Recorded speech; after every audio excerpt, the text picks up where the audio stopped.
শোবিজের জনপ্রিয় অভিনেত্রী তাসনিয়া ফারিন ক্যারিয়ারে বেশ কিছু হিট নাটক ওয়েব সিরিজ উপহার দিয়েছেন তিনি। অন্যদিকে কলকাতার সুপারহিট হিরো দেব গেল বছরের শেষে ভক্তদের উপহার দিয়েছেন ব্লকবাস্টার সিনেমা খাদান। এবার একসঙ্গে জুটি বাঁধতে চলেছেন ফারিন এবং দেব। বিস্তারিত ডেস্ক রিপোর্টে। নতুন বছরের শুরুতে নতুন এক ছবির ঘোষণা করলেন দেব, যে গল্পে উড়বে প্রজাপতি।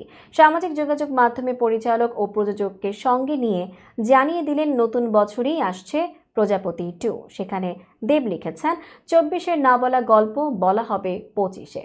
ভীষণ আনন্দের সঙ্গে ঘোষণা করছি আমাদের পরবর্তী সিনেমা প্রজাপতি 2।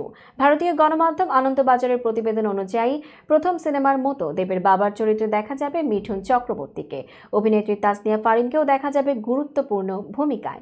চলতি বছরের মার্চ মাসে দেব মিঠুনের সিনেমার শুটিং শুরু হবে।